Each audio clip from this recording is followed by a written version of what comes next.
Selamat pagi saudara, apa kabar Anda hari ini? Seperti biasa, Sapa Sumbaksel menyapa pagi hari Anda dengan dialog menarik dan informatif selama setengah jam ke depan.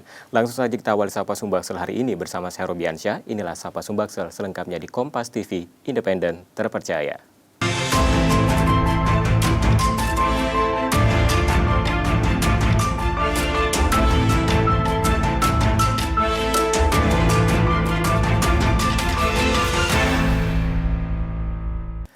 Saudara, Komisi Pemilihan Umum akan membuka pendaftaran calon peserta pemilu untuk perseorangan anggota DPD RI. Penyerahan dukungan calon anggota DPD dijadwalkan pada 12 hingga 18 Desember 2022 dan berikut informasi selengkapnya.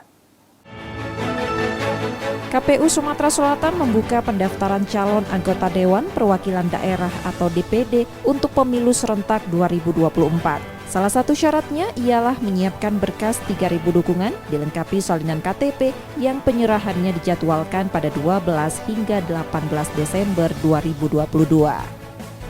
Formulir daftar pendukung bakal calon peserta pemilu DPD RI tahun 2024 dapat diunduh di laman sumsel kpu.go.id. Hampir tak ada syarat yang berubah dari tahun 2019 sesuai aturan Undang-Undang Nomor 7 Tahun 2017 tentang Pemilu.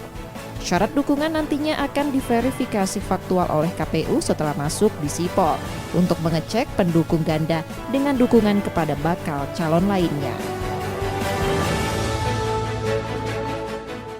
Dan saudara, untuk membahas lebih lengkap mengenai penyerahan dukungan calon perseorangan pada pemilu 2024, kita akan membahasnya bersama dengan Hendri Daya Putra, anggota KPU Provinsi Sumsel Divisi Teknis Penyelenggara, dan Kodri Usman Siregar, Ketua Himpunan Pengusaha Korps Alumni HAKMI atau HIPKA Sumsel.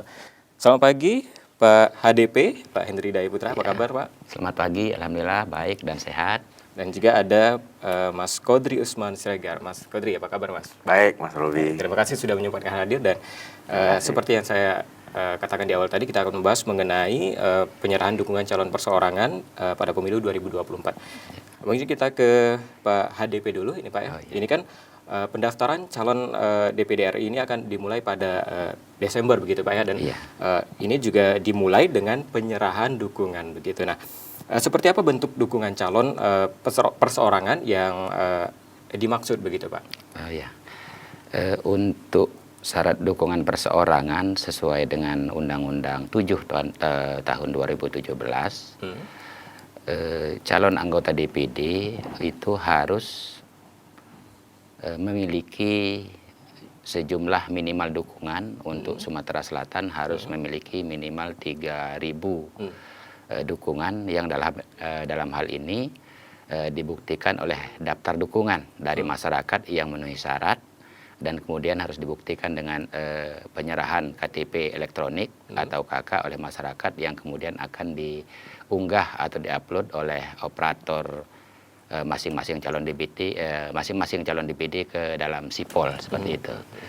Baik, mungkin saya ke Pak Kodri begitu Pak. Nah, kalau melihat dari antusiasme begitu Pak, menurut pandangan Bapak sendiri begitu Pak ya, bagaimana antusiasme masyarakat untuk ikut mencalonkan diri sebagai DPD RI maupun memberi dukungan terhadap calon gitu? Ya, kalau lihat dari Sumatera Selatan, dari pemilu ke pemilu, kita apalagi dari grup-grup pengusaha ini antusias ya. Karena kan DPD dia agak unik ya, tidak memiliki bos lah, kira-kira begitu ya. Bosnya diri sendiri. Betul. Dan rata-rata memang yang maju itu tokoh Sumatera Selatan. Sehingga kalau setiap pemilu itu cukup banyak calon yang akan mendaftarkan diri ikut konsisten di pemilu 2024. Saya yakin seperti itu. Baik, artinya cukup antusias begitu. Cukup antusias. Baik, saya ke KPU lagi, ke Pak Hendri. Nah, sejauh ini Pak, untuk persiapan KPU sendiri terhadap pendaftaran calon DPD RI ini seperti apa? Ya. Untuk persiapan yang sudah dilakukan oleh KPU Sumsel dalam rangka untuk menyambut tahapan pencalonan DPD, kami sudah membentuk helpdesk di KPU Provinsi Sumatera Selatan dan juga di KPU Kabupaten Kota di 17 kabupaten kota se-Sumatera Selatan, yang mana helpdesk ini bertugas apabila ada masyarakat yang mau bertanya atau konsultasi terkait dengan persyaratan ataupun tahapan-tahapan pencalonan DPD, helpdesk ini siap untuk melayani masyarakat yang datang ke KPU provinsi atau ke KPU Kabupaten Kota di Sumatera Selatan seperti itu. Kemudian juga kami KPU Sumsel juga telah melaksanakan sosialisasi kepada masyarakat, kepada media terkait dengan tahapan pencalonan DPD yang mana kemarin pada tanggal 4 November kami sudah sempat mengundang media se-Sumatera Selatan ini yang ada di Palembang untuk sosialisasi tahapan pencalonan DPD, terutama sosialisasi terkait dengan formulir syarat dukungan yang harus digunakan oleh masing-masing calon DPD. Demikian, Mas Robi. Baik, saya ke Mas Kodri lagi, begitu Mas. Ya. Sebenarnya modal apa yang harus dimiliki begitu bagi para calon ini? Kalau lihat tugas dan fungsi kan paham ya, bahwasanya Dewan Perwakilan Daerah ini selain jadi pengawasnya, kontrol ya, sebagai legislatornya juga gitu. Nah, dia harus memahami tidak hanya cukup seorang tokoh atau punya voters yang cukup banyak, juga memahami tata negara itu bagaimana. Betul, betul. Bagaimana mengambil aspirasi masyarakat. Karena keterpilihan ini kan sendiri, pribadi ya. Masyarakat memberikan votersnya kepada dia, kemudian jadi Dewan Perwakilan Daerah, terpilih maksudnya. Namun kalau dia mengetahui apa fungsi dan tugasnya, ya rugi, masyarakat rugi. Ya, sebaiknya memang calon DPD itu tidak hanya tokoh, namun juga memiliki kemampuan di ketatanegaraan. Kemudian sebagai tokoh sosial juga bagaimana mengakomodir aspirasi yang ada di Sumatera Selatan khususnya untuk dibawa di nasional. Mungkin itu karena melihat kondisi hari ini DPD yang ada kayak sekarang perempuan semua nih, ketua wakilnya perempuan semua. Ya kita tidak tahu masyarakat lebih menyenangi itu ya. Betul. Tapi kita pengennya ke depan DPD itu ya lebih aspiratif ya, bisa mengambil aspirasi dari masyarakat Sumatera Selatan. Baik, kita masih akan lanjutkan lagi perbincangan karena masih banyak yang ingin saya tanyakan begitu Pak ya. Dan saudara sejeda saya masih akan melanjutkan perbincangan terkait dengan penyerahan dukungan calon perseorangan pada pemilu 2024. Tetap di Sapa Sumbaksel.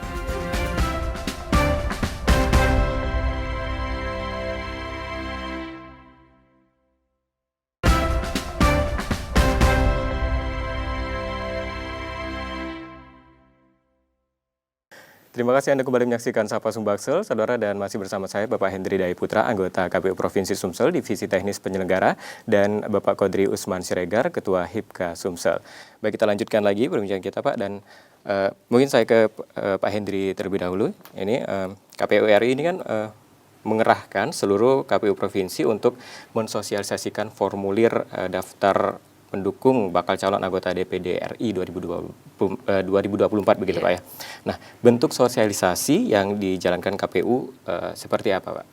Ya, kami dari KPU Sumatera Selatan setelah keluarnya surat dari KPU Republik Indonesia nomor 968 tertanggal 28 Oktober yang lalu, di dalam surat ini dijelaskan bahwa formulir untuk daftar dukungan calon anggota DPD ini ada perubahan dari pemilu tahun 2019 yang lalu.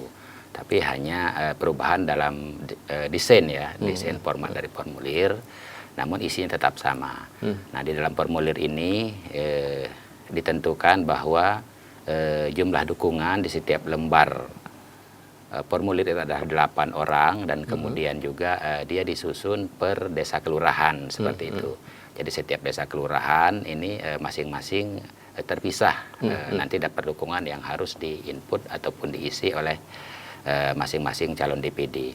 Nah, sosialisasi ini kami lakukan di website KPU Provinsi dan juga di medsos KPU Provinsi juga kami sosialisasikan dan juga dibantu disosialisasikan juga oleh teman-teman KPU Kabupaten Kota melalui website dan juga melalui media sosial di masing-masing KPU Kabupaten Kota seperti itu, Pak Robi. Baik, saya ke Pak Kodri begitu. Nah, bagaimana Bapak menilai begitu sosialisasi yang dilakukan oleh KPU Sumsel? Apakah ada sedikit masukan begitu? Ya memang kita melihat dari sudut pandang sosial ya, dari pandang masyarakat umum untuk menyalonkan diri di DPD, kita sering dapat informasi paling dari websitenya KPU, baik provinsi, RI ataupun kabupaten kota. Cuma memang kita kan harus membreakdown ya, kita butuh breakdown. Syarat itu kan kadang-kadang banyak. Kemudian pencalonan itu dengan 3.000 jumlah KTP yang tersebar di Sumatera Selatan atau 50% ya Pak? Iya, 50% plus 1 dari kabupaten kota. Terkadang kan kita juga tidak tahu apakah tim kita salah input atau bagaimana. Ya kita butuh LO sebenarnya, masukannya LO. Jadi setiap calon nanti yang dinyatakan mencalonkan diri dan dinyatakan lolos administrasi untuk diverifikasi faktual, kita yang pertama butuh LO di setiap kabupaten, ya kan, yang nanti disusun sampai ke provinsi. Itu yang pertama. Yang kedua, kita butuh liaison officer-nya yang ke kita siapa gitu. Jadi kita bisa di guidance ya, bisa di ini harus kurangnya ini begitu. Masukan kita seperti itu. Itu masukan dari Mas Kodri begitu ya. Nah, ke Pak Hendri lagi begitu Pak. Nah, selain dari mungkin dukungan yang sejak tadi sudah kita bahas begitu, apakah ada syarat-syarat lain begitu mungkin ada perubahan dari tahun sebelumnya begitu? Terima kasih Pak Robi. Untuk syarat-syarat pencalonan untuk calon DPD tidak ada perubahan ya dari 2019 yang lalu. Nah, terkait dengan syarat-syarat calon, yang pertama tentu adalah persyaratan dukungan tadi sudah disampaikan bahwa jumlah syarat dukungan itu minimal untuk Provinsi Sumatera Selatan itu adalah 3.000 orang pendukung yang memenuhi syarat.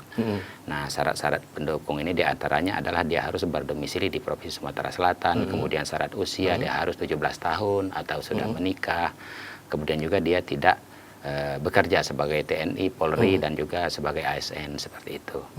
Nah, kemudian menjawab tadi yang sudah disampaikan oleh Adinda Kodri tadi, memang untuk proses verifikasi persyaratan calon dan juga proses pendaftaran syaratan calon itu memang nanti KPU Sumsel nanti akan meminta kepada masing-masing calon DPD itu masing-masing untuk tingkat provinsi dan kabupaten kota ada 2 LO dari masing-masing calon ya. Saya ke Mas Kodri lagi begitu Pak ya.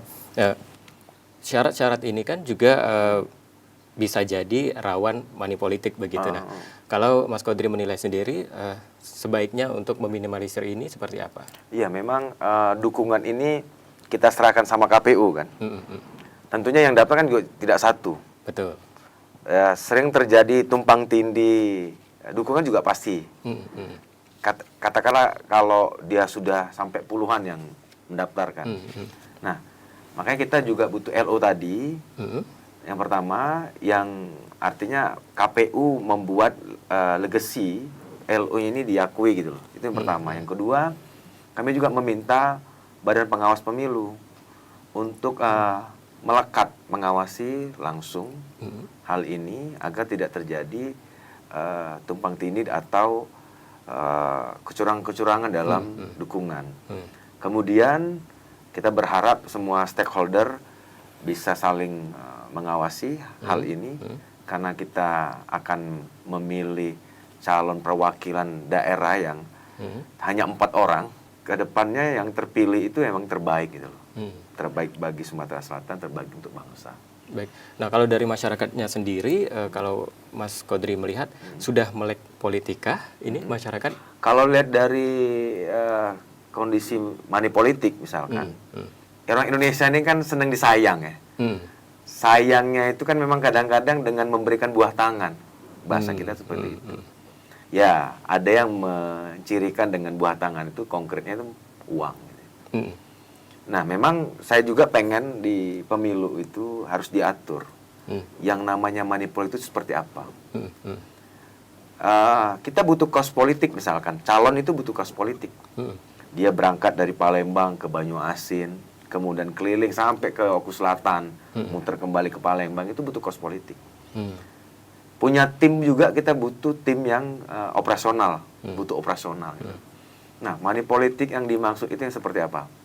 Apakah money politik itu dilakukan 3 hari atau hari dalam pencoblosan, ataukah money politik untuk meloloskan berkas kan gitu? Kalau saya melihat untuk meloloskan berkas ini kalau saya lihat KPU dan seterusnya belum ada terjadi ya, Pak Henry ya. Ya, belum Dari kondisi ini kan ada DKPP, ada Gakumdu dan seterusnya ya. Mudah-mudahan di tangan Pak Henry dan kawan-kawan KPU hari ini tidak ada money politik lah. Kita berharap seperti itu. Kalau dari Pak Hendri sendiri, menanggapi dari pernyataan Pak Godri tadi seperti apa? Iya, jadi untuk money politik ini kan memang sudah hal yang umum ya terjadi di masyarakat, dan juga memang ini selalu jadi permasalahan setiap kita melaksanakan pemilu, baik itu pemilu nasional maupun pilkada ya, pemilihan kepala daerah, wakil kepala daerah. Nah, tapi ini untuk ya saya menanggapi yang dari kami dari KPU ya. Kalau dari kami KPU ini insya Allah sesuai dengan komitmen kami bahwa kami akan melaksanakan pemilu ini dengan baik, dengan sejujur-jujurnya dan seadil-adilnya, dan itu memang harus kami laksanakan karena kami sebagai penyelenggara di tingkat KPU ini selalu diawasi oleh Bawaslu dan juga diawasi oleh masyarakat, dan apabila kami melakukan kesalahan sudah ada penyelenggara pemilu yang lembaganya dinamakan DKPP atau Dewan Kehormatan Penyelenggara Pemilu. Nah, DKPP inilah nanti yang akan mempunishment atau akan menghukum kami apabila kami melakukan pelanggaran. Dan memang dari pengalaman pemilu-pemilu sebelumnya ada saja pelanggaran yang dilakukan oleh kami sebagai penyelenggara, dan itu konsekuensinya adalah kami diberhentikan sebagai penyelenggara pemilu, seperti itu, Pak Robi. Baik. Kita masih akan lanjutkan lagi perbincangan usai jeda, dan saudara, usai jeda saya masih akan melanjutkan perbincangan terkait dengan penyerahan dukungan calon perseorangan pada pemilu 2024, tetap di Sapa Sumbaksel.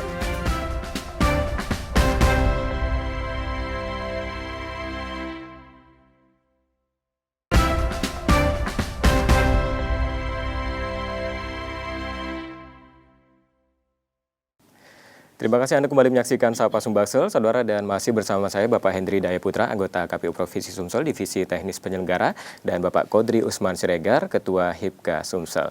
Baik, kita lanjutkan lagi, Pak. Mungkin saya ke KPU lagi, begitu. Nah, untuk syarat dukungan ini kan nantinya akan diverifikasi, begitu Pak ya. Nah, bagaimana proses verifikasi yang akan dilakukan, begitu? Ya. Syarat dukungan dari masing-masing calon anggota DPD itu akan diserahkan dari tanggal 12 sampai dengan tanggal 18 Desember yang akan datang. Ini sesuai dengan draft PKPU yang sudah kami terima.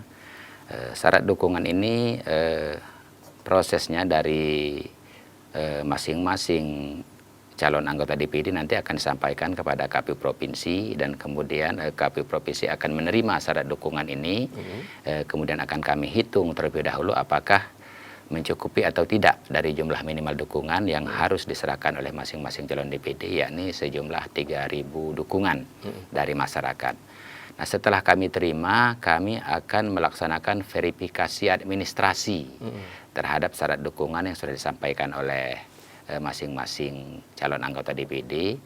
Nah, perlu saya jelaskan juga syarat dukungan yang akan disampaikan oleh masing-masing calon DPD ini nanti disampaikan melalui silon. Nah, nanti masing-masing LO dari masing-masing calon DPD, yang nanti juga akan ada operator dari masing-masing calon DPD, ini nanti akan menginput data dukungan ini ke dalam silon, akan diinput by name by address, dan kemudian juga nanti KTP dari masing-masing calon, dari masing-masing pendukung ini nanti juga akan diupload di silon. Dan kemudian verifikasi administrasi akan kami lakukan terhadap kemungkinan adanya dukungan ganda.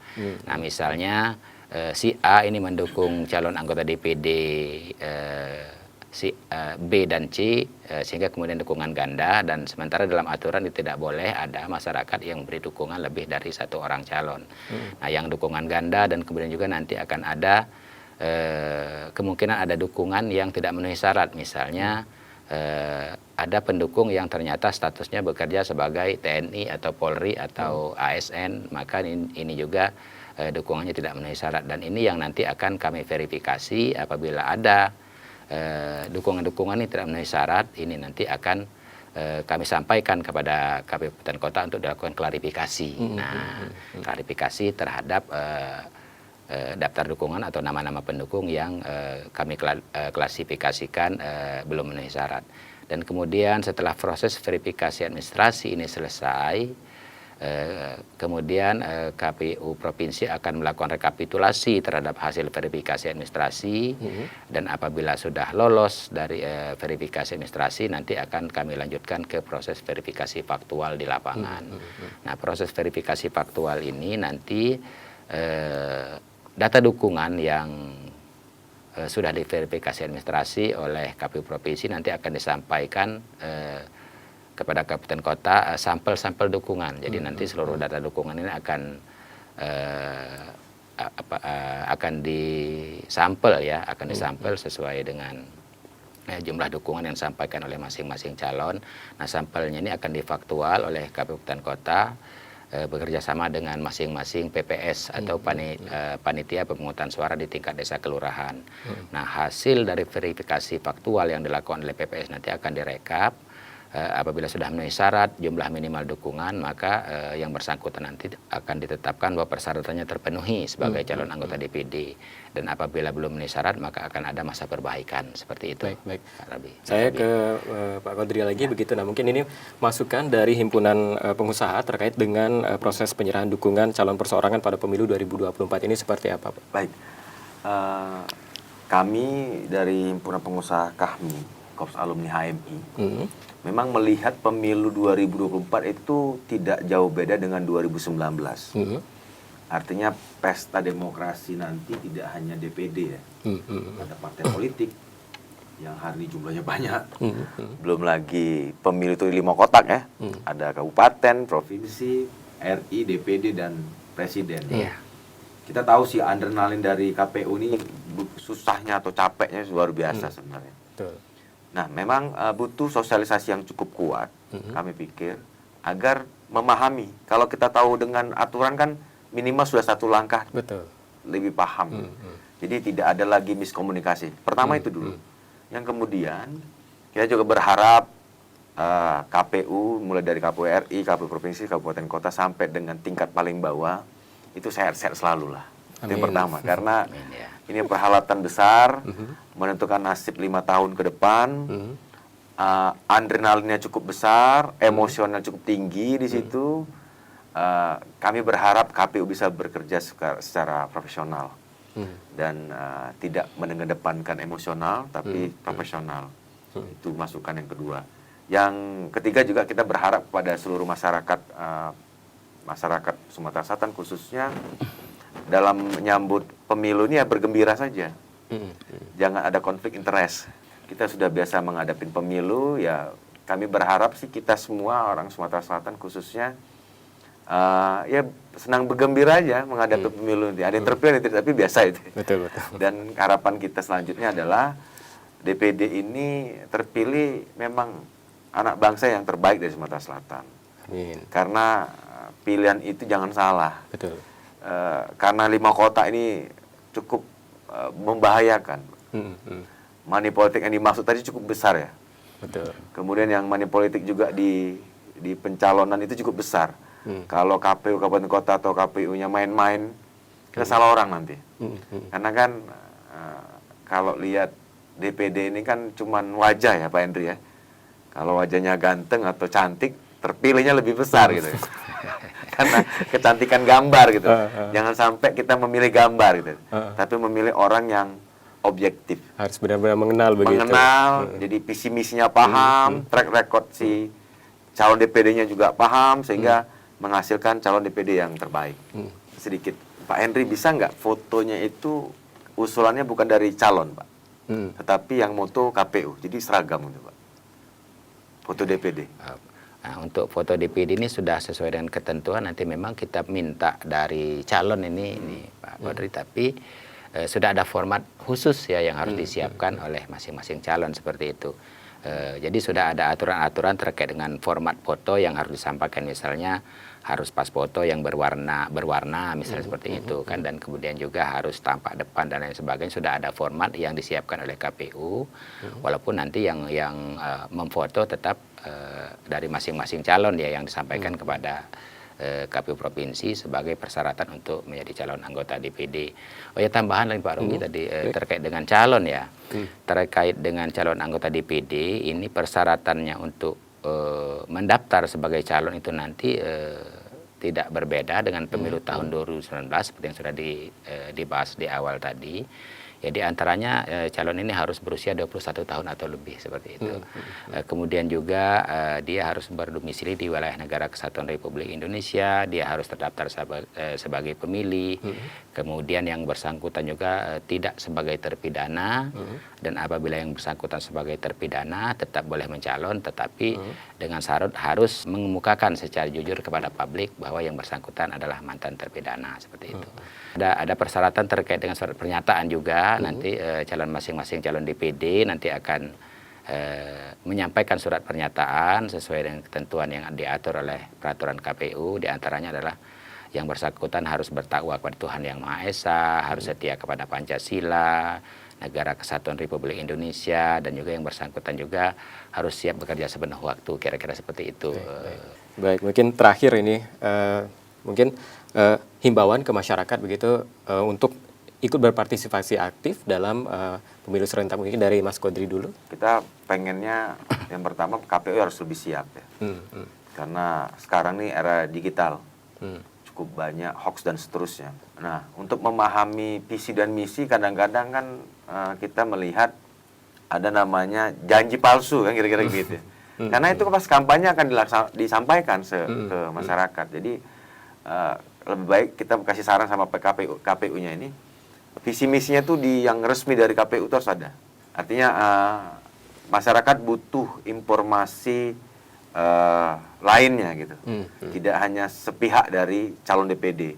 Jadi ada juga yang dari KPU berdasarkan visi misi si calon sendiri. Nah, harapan kita jangan sia-siakan masyarakat untuk memberikan dukungan kepada calon DPD yang tidak tepat, satu. Kedua,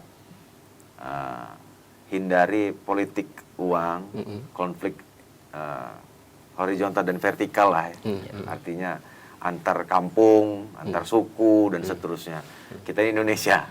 Artinya itu masyarakat juga harus aktif begitu, peran aktifnya juga sangat diharapkan begitu. Nah, sekali lagi mungkin dari Pak Hendri, mungkin ini tidak henti-hentinya untuk juga menghimbau masyarakat agar ikut berperan aktif begitu Pak. Seperti apa? Silakan untuk himbauannya Pak. Iya, terima kasih Robi ya, kepada masyarakat Sumatera Selatan khususnya ya, untuk pencalonan DPD itu nanti silakan masyarakat nanti ketika ada calon anggota DPD yang meminta syarat dukungan, silakan disampaikan syarat dukungannya kepada calon anggota DPD yang masyarakat diyakini bahwa yang bersangkutan ini nanti betul-betul akan amanah untuk menjadi untuk menjadi anggota DPD.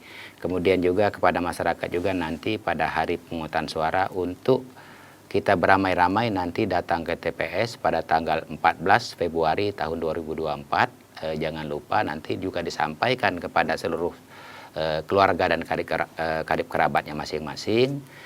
Pada 14 Februari tahun 2024 nanti kita datang ke TPS untuk memilih calon sesuai dengan visi dan misinya, sesuai dengan track recordnya, kita pilih sesuai dengan hati nurani. Baik, terima kasih Bapak Hendri Daya Putra, anggota KPU Provinsi Sumsel, Divisi Teknis Penyelenggara, dan Pak Kodri Usman Siregar, Ketua Himpunan Pengusaha Korps Alumni Kahmi atau HIPKA Sumsel, atas perbincangan pagi hari ini, dan semoga ini bisa memberikan manfaat juga bagi masyarakat dan ikut berperan aktif untuk mensukseskan pemilu 2024. Dan saudara, saya tutup Sapa Sumbaksel pagi ini. Selalu nantikan Sapa Sumbaksel setiap Selasa dan Kamis pukul 6.30 hingga 7 pagi. Dan bagi Anda yang ingin berbagi informasi, kritik ataupun saran, dapat mengakses media sosial kami di @KompasTV Palembang. Akhirnya, saya Robi Hansa pamit. Selamat beraktivitas dan tetap patuhi protokol kesehatan COVID-19. Kompas TV, independen, terpercaya. Sampai jumpa. Terima kasih, Pak.